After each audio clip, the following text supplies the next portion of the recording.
Assalamualaikum warahmatullahi wabarakatuh.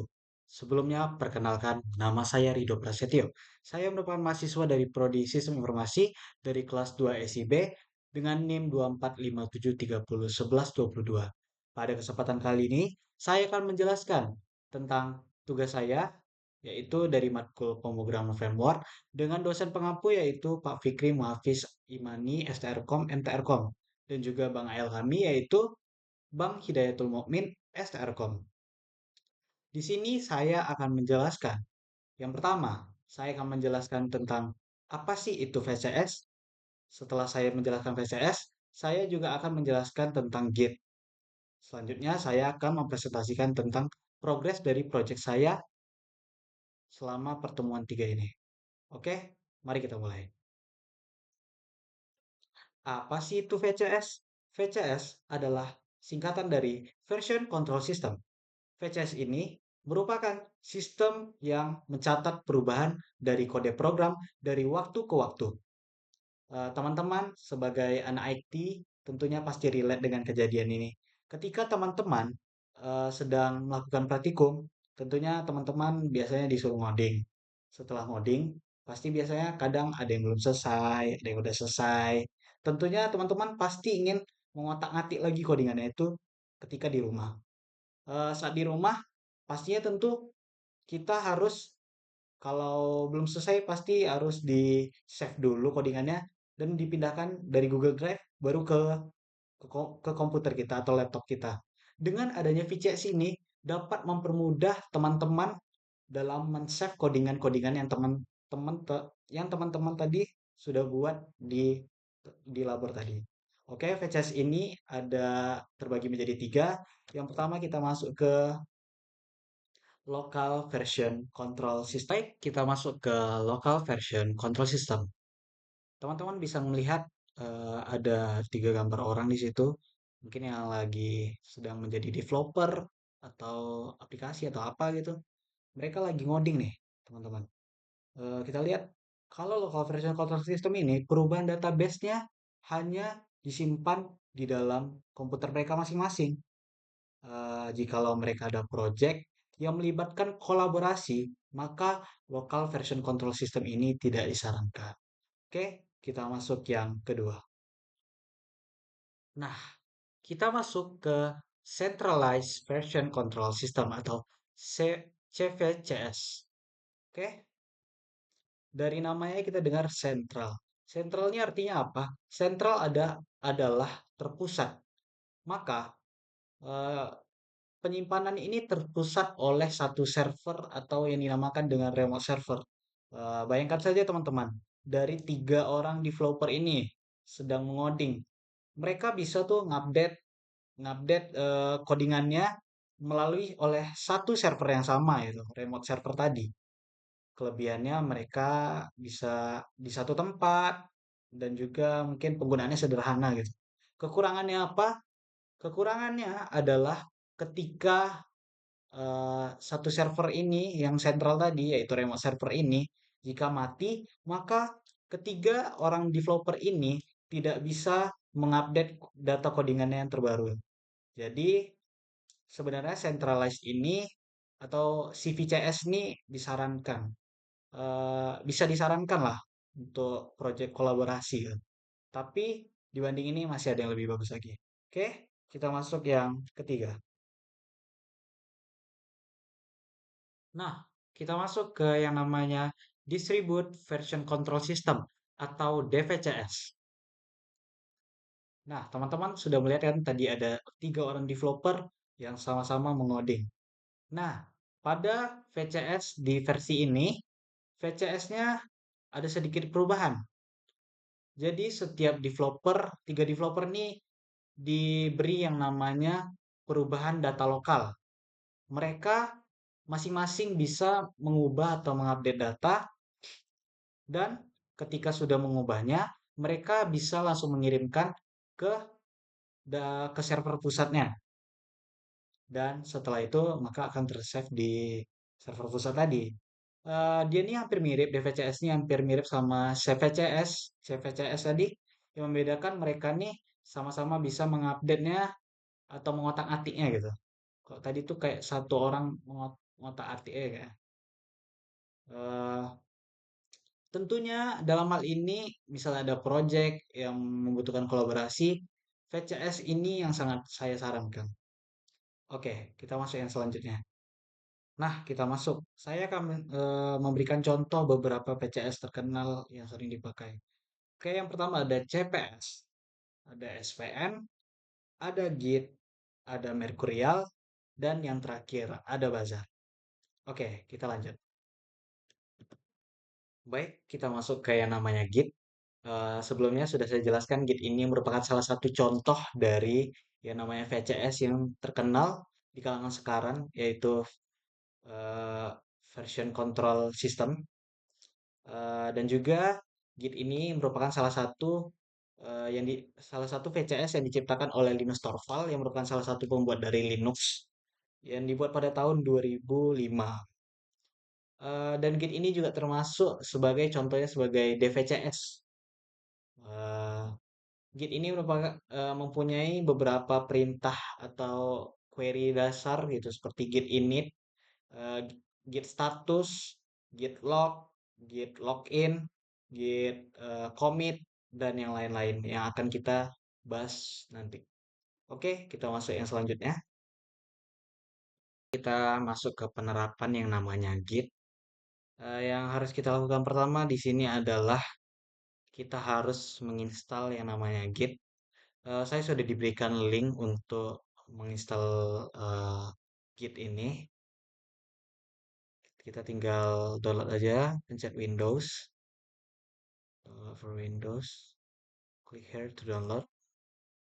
Oke, ntar download on free report.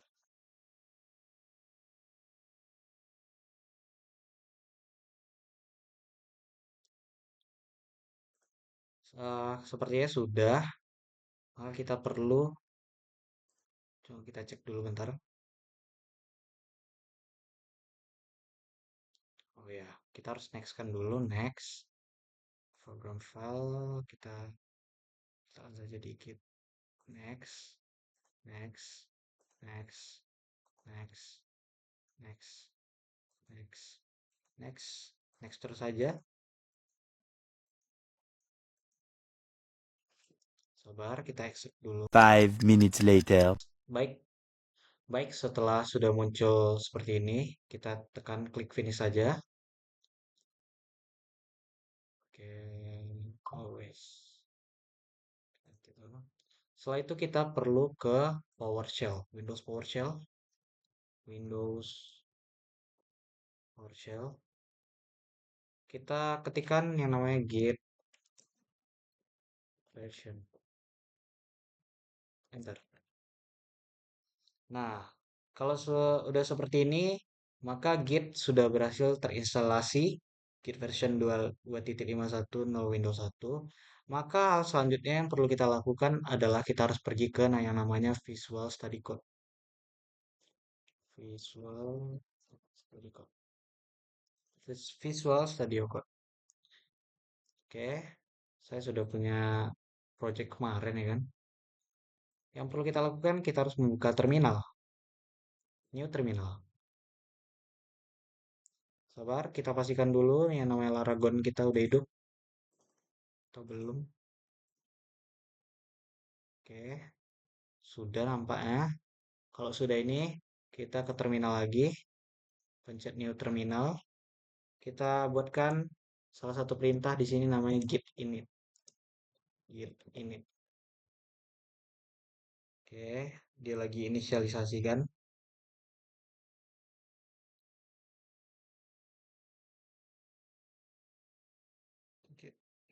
Oke, setelah itu kita cek dengan mengetikkan yang namanya git status.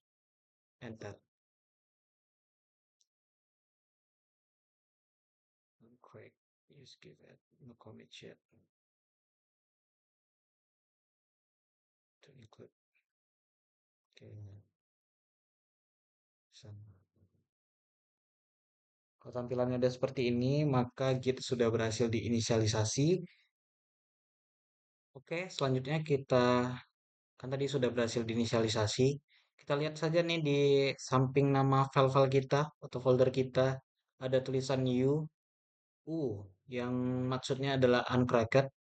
Maka kita perlu di sini untuk membuat namanya perintah git add.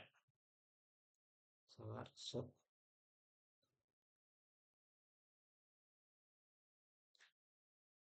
Oke, git add ini akan memasukkan file kita ke dalam nama yang namanya staging area.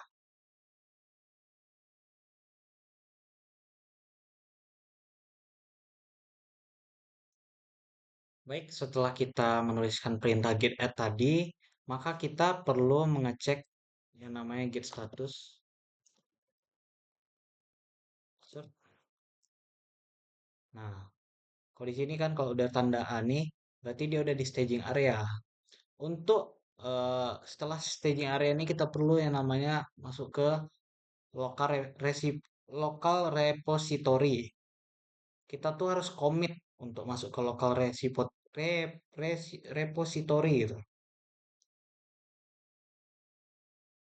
Maka, oh ya, sebelum itu, sebelum kita masuk ke commit, saya akan mencoba untuk git reset dulu, menunjukkan kalau kita bisa mengembalikan yang darinya staging area nih kembali lagi ke uncracked. Coba enter ya. Coba kita cek lagi git status. Nah, ini udah balik lagi nih ke uncracked file-nya. Oke, kita tambahin lagi ke git add. Git add. Nah, berarti dia pindah lagi ke staging area. Maka, oh ya, sebelum itu kita harus perlu yang namanya konfigurasi identitas.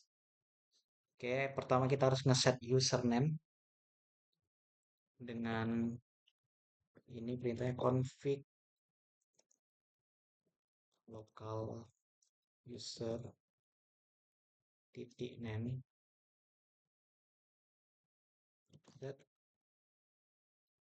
rido pcl.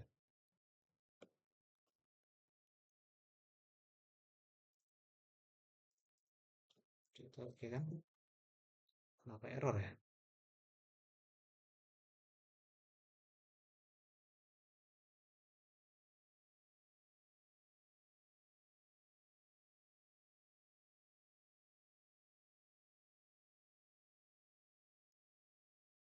Oh, kita kurang ini guys. Maaf guys. User titik name rido pcl.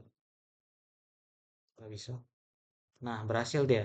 Ini kita sudah membuat konfigurasi identitas untuk dari username. Kita mencoba yang ke user email. Maka ini ya, git config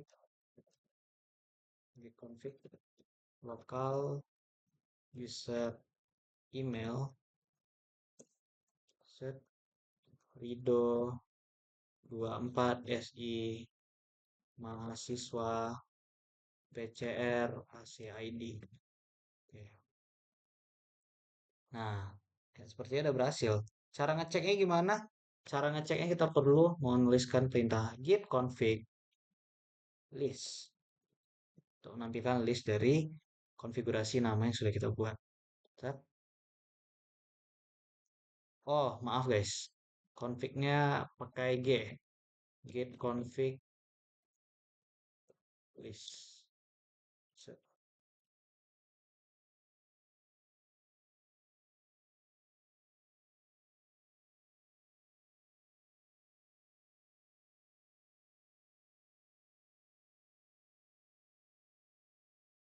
The most similar command git config list div display. Kenapa tidak muncul deh? According I guess true.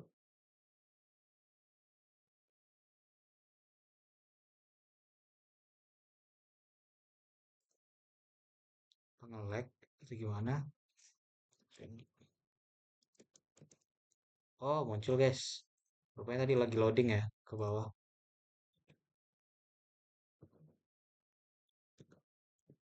Duh, saya bingung cara ngeluarin gimana.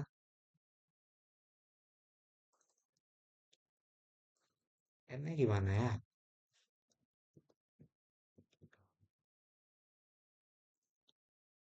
Saya sudah dapat solusinya di sini. Cara keluar tinggal mencet Q rupanya. Setelah itu, eh, setelah itu kita perlu yang namanya commit, git commit. Ini supaya kita bisa masuk ke dalam yang namanya local repository. Kita kan masih tadi di staging area kan. Kita perlu ke repository. Maka perintahnya seperti ini. Git commit and commit pertama redo. Oke, kita enter. Nah, ini dia lagi loading nih. Dia nge-save semua file yang tadi di staging area kan, masuk ke dalam local repository tadi. Oke, sekarang kita coba cek ke git status.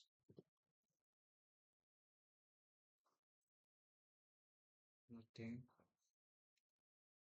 Oh, bentar. Oke, udah pas.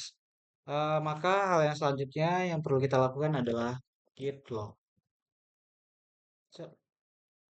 Nah, headnya udah pindah tuh. Commitnya sekarang kodenya ini. Udah jadi commit gitu loh. Yang tadi kita dari staging area udah ke local repository. Nah, udah jadi head nih. Gitnya udah nge-save commit pertama gitu. Commit pertama Rido. Oke, kita coba yang ini. Git log online. Online. Ini hampir sama fungsinya, hampir mirip kayak log, tapi lebih ke apa gitu ya. Cuman penjelasan satu line gitu. Oke, ini contohnya sudah berhasil. Nanti kita akan mencoba yang namanya git checkout. Maka kita harus buat commit yang kedua di sini. Saya akan coba dulu. Pertama kita git init. Yang masuk git init. SLJS. Satu kedua, saya di sini coba mengubah ini namanya ABCD. Saya mengubah di controller ya. ABCDE di apain? Itu kita tambahin git add.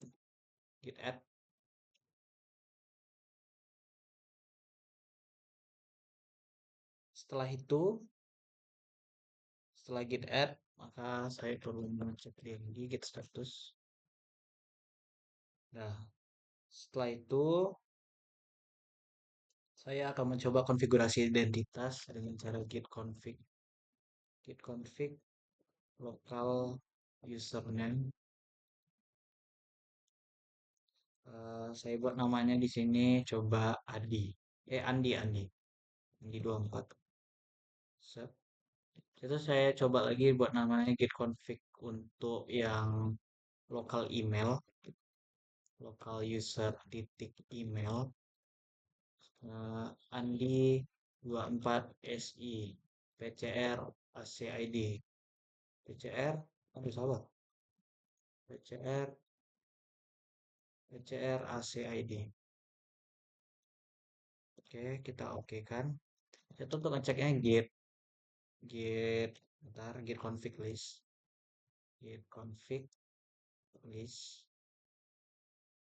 Oke, tinggal enter aja. Oke, berhasil. Oke, Andi username sama emailnya udah berubah di sini ya guys ya. Maka kita tinggal pencet Q. Oke. Setelah itu coba kita commitkan. Ntar sabar ya guys ya. Git commit commit kedua. Oke, set. Oke, sudah berarti tinggal git log. Git status dulu, baru git log. Kenapa masih commit pertama ya? Git log online.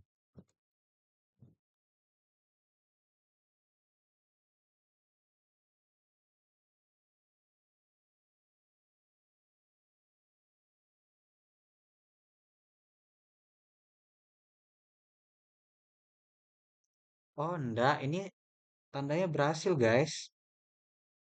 Tuh, E91 dia dari head jadi master.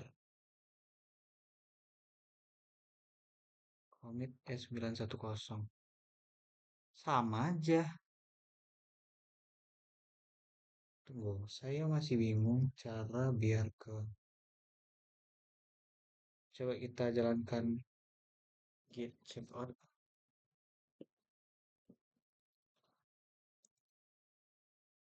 Kita copy nih ya.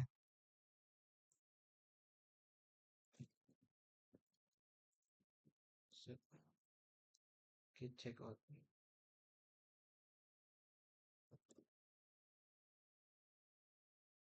Oke. Sebenarnya fungsi dari git checkout nih untuk ngubah ini loh. Untuk ngubah misalnya kita masukin commit tuh kan bisa beberapa kali nih. Kita bisa ngubah balik ke yang sebelumnya, bisa ke yang awal lagi, bisa ke yang sekarang. Pokoknya git checkout tuh fungsinya untuk itu sebenarnya. Tapi di sini saya karena ada error dikit, karena mengingat waktu juga Pak, bakal bakal saya lanjutkan saja Pak sebenarnya. Tapi saya sudah ngerti sebenarnya maksudnya apa. Mungkin bakalan belajar lagi lebih banyak Pak. Coba git checkout master. Oke. Baiklah kita masuk ke yang namanya passing data Laravel. Oke, hal pertama yang kita buat di sini kita harus disuruh membuat controller. Ntar, PHP artisan, make PHP artisan, make controller,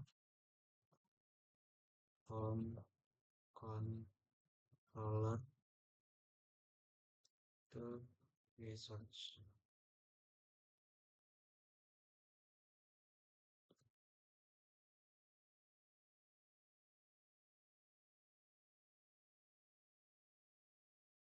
Nah, udah muncul kan home controllernya. Oke, setelah itu kita disuruh eh, mengubah function index di sini. Saya sudah punya file functionnya kayak ini jadinya.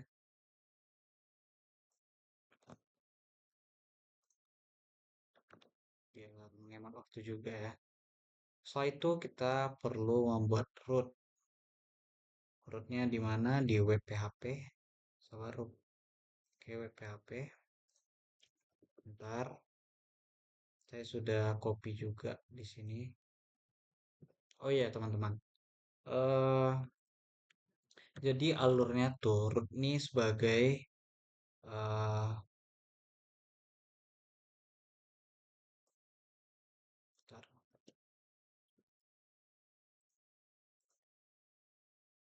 Oh, salah. Jadi fungsinya root ini adalah sebagai akses jalan yang mengarahkan controller untuk dapat diakses oleh view. Oke, selanjutnya yang harus kita lakukan di sini membuat file view dari kalau kita ke resource view. Ini kita buat nama filenya adalah home lab titik php. Setelah itu, oh saya udah punya filenya. Tab,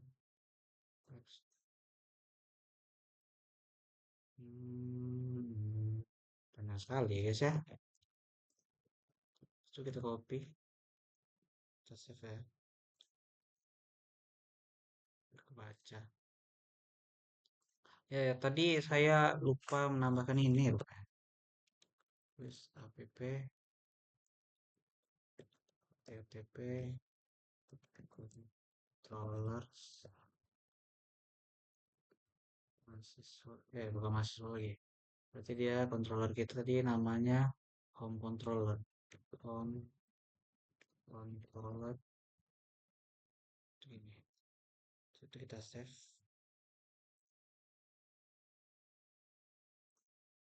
Dan oke, jadi fungsi root ini tadi udah saya jelaskan kan. Maka logika logika controller seperti ini cara satunya. Login, data username, Heroku, data login, data list pendidikan, view-nya. Controllernya ini sebagai logikanya lah. Kalau untuk view-nya seperti ini, seperti tampilan biasa, CSS biasa gitu, sama HTML biasa. Oke, coba kita akses Dragon Test. Cara manggilnya harus kita pakai home ya. Home. Kalau muncul, nah kita berhasil di sini. Inilah logika, passing logikanya. Root itu sebagai akses jalannya, control sebagai logika, dan view sebagai yang menampilkan.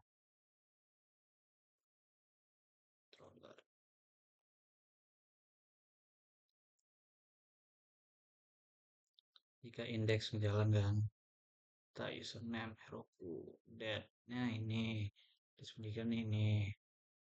Dia akan return view view home tadi yang sudah kita buat gitu loh. Baik, di sini saya akan menjelaskan tentang alur git. Yang pertama, kita masih di project folder. Kita perlu menuliskan perintah git init. Setelah kita menuliskan git init, maka kita akan masuk ke working directory. Setelah itu, kita bisa saja mengubah file kan. Setelah itu kita git add kan. Setelah git add nanti maka file ini masuk ke dalam tempat penyimpanan file sementara yaitu namanya staging area.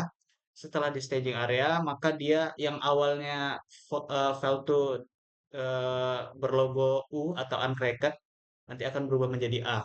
Setelah itu, kita bisa membuat perintah git commit and first commit. Nanti otomatis file yang ada di staging area akan masuk ke dalam local repository. Nah, seperti itu dari alur Git. Baiklah, kita masuk ke segmentasi yang ketiga. Saya kedapatan kelompok satu untuk membuat profil berita agenda dan saya fokus untuk ke profil dulu. Saya di sini membuat dari sesi admin. Pertama kita akan membahas dari rootnya terlebih dahulu. Ini rootnya, oh, ini, oke rootnya. Di sini root sudah saya buat. Root ini sebagai akses untuk menjalankan dari controller agar sampai ke view. Root get function, maka akan return view welcome ini untuk yang basic defaultnya. Yang untuk profilnya ini, root get profile, nanti akan eh, ke index. Index dari view index. Setelah itu, kita akan masuk ke yang namanya controller. Di sini saya sudah membuat profil controller.